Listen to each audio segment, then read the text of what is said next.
Alright, shalom, shalom. Call Halayim La Yahweh Ba'Hashem Yahushai Ba'Hashem Rakak Wadash. Double honors to my elders and apostles of great millstone, which are the men that rule well, the men that taught us his truth. Peace, blessings, and salutations to the elect as always.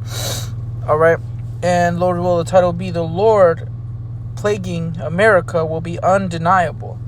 I might change it up just to make it a little shorter, but I did it I put these notes together on the, on the fly. I did it real quick. I was at the plantation.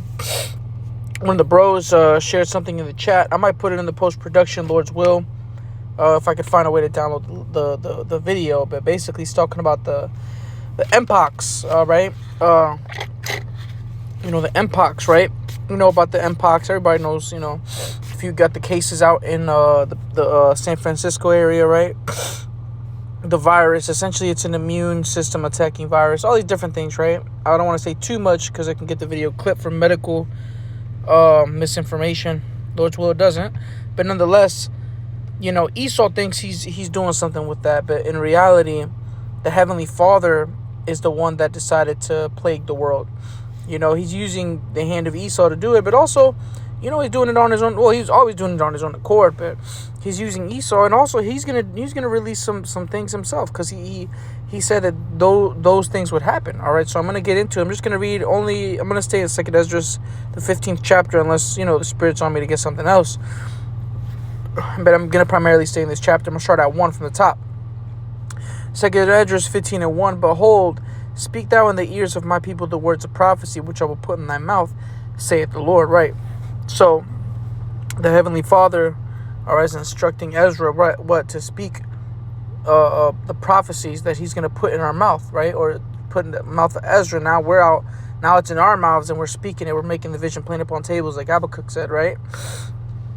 We're making it. We're out there reading to you the prophecies and making it easy for you to understand, right?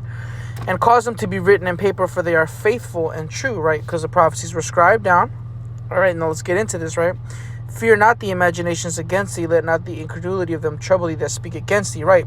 So don't fear the imaginations against you. There's a lot of naysayers out there, and that's okay. That's a part of prophecy. Matter of fact, there being naysayers, it should hype you up even more to let you know that this is part of prophecy.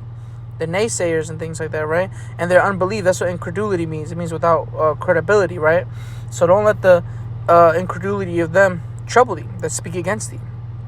Okay, don't let them, because they have no real base against us. They don't have anything with actual evidence. We do. We have the scriptures. Okay, we have the Spirit of Yahweh Shem Yahushai working with us. Okay, it says, for all the unfaithful shall die in their unfaithfulness. All right, right. So all those people that don't believe, they're gonna die in that disbelief. Okay, now let's get to the part that I really wanted to touch on. 2nd Esdras 15:5. That's why, I titled it, The Lord Plaguing America Will Be Undeniable. Because when the brother shared that in the chat, the video that I'm going to post, that I'm going to put in the post-production, Lord's will, basically, it jogged my memory to think about Exodus, the book of Exodus, because right now our timeline is running almost like parallel with ancient Egypt. How in ancient Egypt, the Heavenly Father, used the hand of Moses to come and tell us about us, and how we had to get up and go. There was Israelites that believed and some that didn't, right? And it reminded me of how Egypt was plagued back then, and that's scriptural. That thought process is scriptural. I'm about to get it. Okay, because what? Back then, it was undeniable that there was a higher power that was plaguing Egypt. If this deliverance is meant to be so great, the one from America is meant to be so great, it will literally overshadow the deliverance of Egypt. So if this one is going to be bigger than the one of Egypt, you can only imagine. People are going to know that it was a higher power named Yahweh Ba'Hashem Yahushai that plagued America. So with the Mpox, people are going to know that the Heavenly Father sent a plague. People are going to know that the Heavenly Father sent a famine. I'm going to get into it. I'm going to read it. Verse 5, Behold, saith the Lord, Yahweh Ba'Hashem Yahushai, will bring plagues upon the world, the sword, famine, death, and destruction. Right. So the Heavenly Father says he's gonna plague the world. Not just America either, by the way. So everybody's gonna know that it's a higher power. Everyone knows it now on a low level, but soon it'll be undeniable. You can't deny it. Because it says, for wickedness hath exceedingly polluted the whole earth, and their whole hurtful works are fulfilled. Right? The whole world is in wickedness. So like I'm on my lunch break. Jake had to eat before doing the lesson real quick.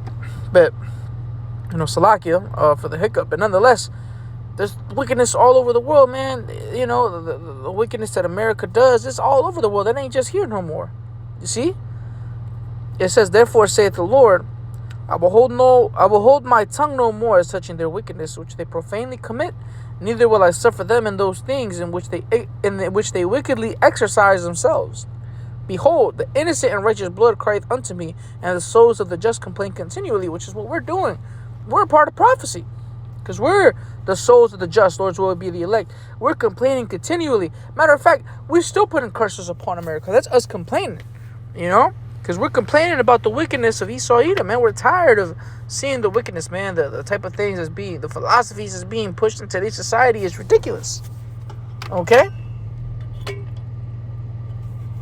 It's like I had to get some get some water.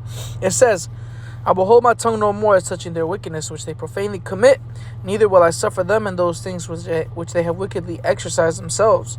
Right? The Heavenly Father is not going to allow this to keep going forever, man. It says, behold, the innocent and righteous blood crieth unto me, and the souls of the just complain continually.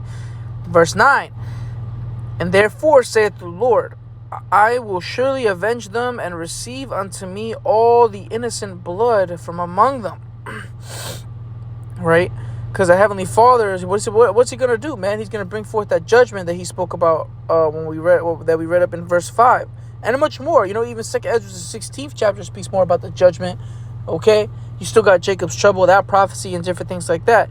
It says, and therefore, saith the Lord, I will surely avenge them, and receive unto me all the innocent blood from among them. Behold, my people is led as a flock to the slaughter. I will not suffer them now to dwell in the land of Egypt. Right? That Egypt is talking about America, though, because at this point in time, ancient Egypt, we've been out of that captivity. At this point in time, the nation already split. All right, King David had, you know what I mean? All these other things have already happened during this timeline. So this isn't talking about ancient Egypt anymore, right? And here's the proof. Verse 11, but I will bring them with a mighty hand and a stretched out arm, and smite Egypt with plagues as before, and will destroy all the land thereof. Right? Two things. It says as before, so it's not talking about ancient Egypt, because this is a new one. And it says, I will destroy all the land thereof. That's talking about America. That's how you know, because only one place is promised that the Lord's going to destroy it completely. You see? Real quick, let me get Jeremiah. All right. Jeremiah 16:15, or is it 15? Yeah. Yep, I'm going to get it in a second. So it says, I will bring them with a mighty hand and a stretched out arm, and smite Egypt with plagues as before, and will destroy all the land thereof. So we got to think about it.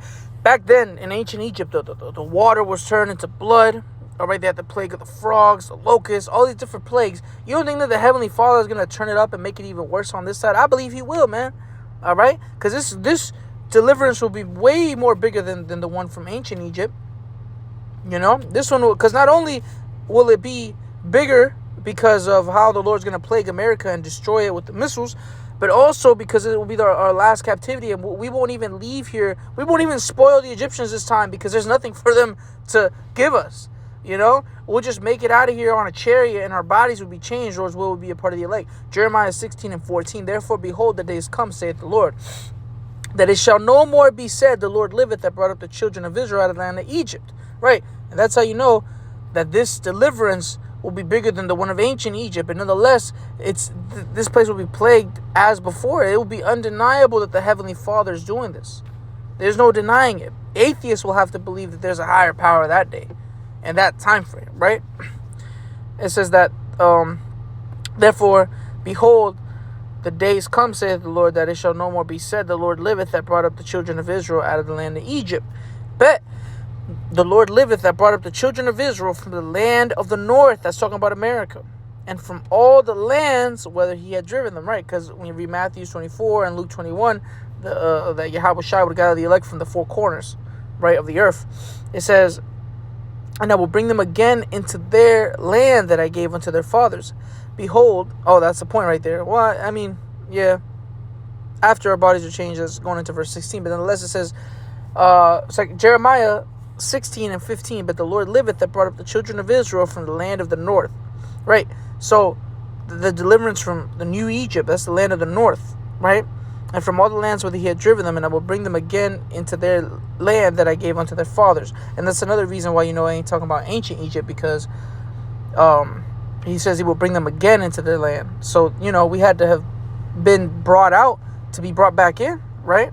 Because we already came the first time when we left Egypt, all right? But what, now we're going to leave the new Egypt and be back in our land as well, you see? But nonetheless, man, hey, the Lord plaguing America will be undeniable. There is no denying it, man. That's why the Lord said he'd plague it as before. With a sword, famine, death, destruction, pestilences, all right, all these different things.